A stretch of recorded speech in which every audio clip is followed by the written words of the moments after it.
आज मैं कुछ प्रश्न ले रहा हूं आपके। जो सबसे पहला प्रश्न मेरे सम्मुख है वो है तन्मय त्रिपाठी जी कहते हैं कि मैं घर से बाहर भी अब कम जाता हूं और मुझे किसी व्यक्ति के सामने बात करने में बहुत झिझक अनुभव होती है, मुझे घबराहट होती है, आत्मविश्वास की कमी कहीं ना कहीं है। इस प्रकार की जो एक प्रश्न आया है, तो सबसे पहले अगर हम बात करते हैं कि आत्मविश्वास की कमी क्यों अनुभव होती है, तो आप ऐसे देखें कि आत्मविश्वास का स्तर आपको बढ़ा हुआ अनुभव होता है जब आप अपने स्तर के लोगों के साथ होते हैं।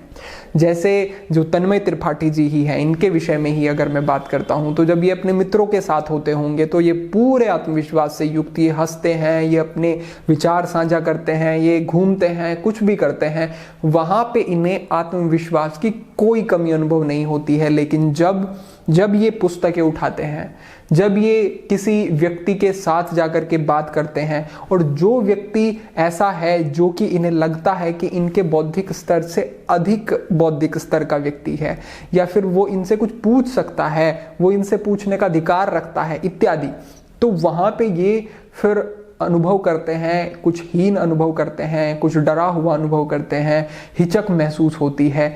तो यही बात आप समझें कि जब आप अपने बौद्धिक स्तर के लोगों के साथ हैं तब आप सहज हैं, क्योंकि उनका बौद्धिक स्तर और आपका बौद्धिक स्तर अब एक तल पे आ गया है, कोई उसमें विलगता नहीं है। लेकिन जैसे ही आपका बौद्धिक स्तर कम और दूसरे व्यक्ति का अधिक हुआ, तो इस अधिक बौद्धिक स्तर वाले व्यक्ति से आप घबराना शुरू हो गए। तो जैसे जैसे आप भी अपने बौद्धिक स्तर को ऊंचा उठा के इसके स्तर पे लेते आएंगे, तो आपको किसी प्रकार की झिझक नहीं होगी। और जब आप यहां तक आ जाएंगे तो आप इससे आगे के बौद्धिक स्तर के लोग जो होंगे, या कोई परीक्षा होगी या कोई ऐसी स्थिति होगी जिसमें आपको चुनौती अनुभव हो, उससे भी आप नहीं घबराएंगे, क्योंकि यहां तक आते आते अपने आप को आपने कुछ विकसित कर लिया। अब तो यहां तक आते आते आपको एक समझ विकसित हो जाएगी कि जब मैं यहां तक आ सकता हूं तो मुझे आगे भी जाना है। फिर एक सीखने का गुण विकसित हो जाता है। लेकिन जब व्यक्ति निरंतर केवल उसी धुरी पर घूमता रहता है और अपने जीवन में कोई भी विकास करने की कोशिश नहीं करता, तो उसका आत्मविश्वास भी गिरने लगता है। और क्योंकि उसके जीवन में अब बहुत लंबे समय से कोई परिवर्तन नहीं हो रहा है, तो उसे अब लगता है कि अब कुछ नहीं हो सकता। ये निराशा है, अब कुछ नहीं हो सकता। जहां ऐसा भाव मन में आया, तो तब से आपके पतन का कारण वो चीजें बन जाती हैं। तो जैसे जैसे योग्यता विकसित होगी, वैसे वैसे आपके अंदर आत्मविश्वास आएगा। मैंने पहले भी आपसे इस बारे में विचार साझा किए थे कि जैसे कि एक व्यक्ति किसी इंटरव्यू में जाता है, वहां पे उससे बहुत सारे प्रश्न पूछे जाने वाले होते हैं। तो दो व्यक्ति हैं अलग अलग। एक व्यक्ति जिसने अच्छे से तैयारी की है, जिसने अच्छे से अपने आप को सक्षम बना करके उसके लिए योग्य बना लिया है कार्य कि अब वो जा रहा है बड़े आनंद से, और उस चीज को वो एक्सपीरियंस करना चाहता है कि कैसे प्रश्न पूछे जाएंगे, कैसा अनुभव रहेगा, और उस अनुभव से भी वो कुछ सीखना चाहता है। और दूसरी ओर वो व्यक्ति है जिसने अपना पूरा समय अनर्गल चीजों में, गलत आदतों में, गलत व्यक्तियों के साथ और इस तरीके की चीजों में व्यतीत कर दिया है। तो अब वो घबराएगा, क्योंकि उससे अंदर जाकर के जो पूछा जाने वाला है उसे नहीं पता है। आत्मविश्वास अपने आप ही नीचे आ जाएगा। और क्योंकि अब वो वहां पे अपनी जो परफॉर्मेंस है उसकी वहां पे अच्छी नहीं रहने वाली है, तो उसके बाद जो उसके ऊपर कमेंट कसे जाएंगे, डेफिनेटली उसके घर वाले, उसके संबंधी पूछेंगे कि भाई क्या रहा आपका, तो फिर वो चीजें उसे और नीचे पहुंचाती हैं। तो ऐसी स्थिति में आत्मविश्वास को बढ़ाने के लिए दो चीजें आपको करनी जरूरी है। पहली तो ये कि किसी भी परीक्षा में जाने से पहले, किसी भी परीक्षा के योग्य बनना पहले जरूरी होगा। किसी भी तरीके से आपको अपने आप को किसी परीक्षा में डालना नहीं है, अभी आतुरता नहीं दिखानी है, पहले योग्यता को बढ़ाना शुरू करना है। एक थोड़ा सा तो ऊंचा स्तर चाहिए ही शुरू में।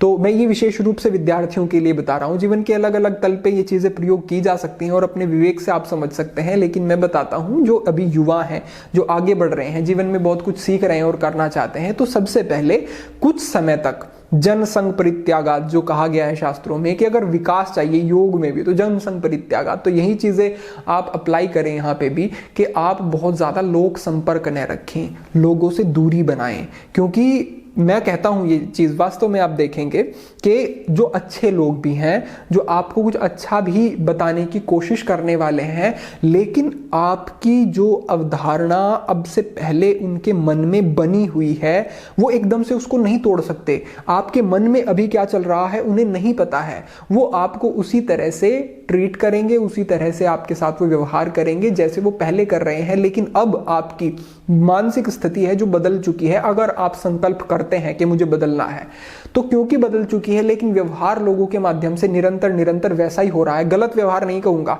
लेकिन वैसा व्यवहार जैसा पहले हो रहा था, तो वो कहीं ना कहीं आपको उस परिवेश में बांधे रहेगा। सबसे पहली बात जो मैंने खुद भी अनुभव किया, और मैंने इस चीज को कितनी ही बार अपने ऊपर भी लागू किया है, जब मैं एक साधना के समय में था, जब मैं अपने जीवन में कुछ विकास चाहता था, तो जनसंघ परित्यागात करके, यानी कि थोड़ा सा लोगों से संपर्क कम करके अपने आप को अधिक से अधिक समय देना, अपनी पढ़ाई को अधिक से अधिक समय देना, अपनी योग्यताओं के विकास के लिए। अगर डर लगता है बोलने में, तो उसी पे विशेष काम करें। पहले एकांत में बोलने में आप अच्छा अनुभव करना शुरू करें, तब आप बाहर भी जाएंगे तो अच्छा अनुभव होगा।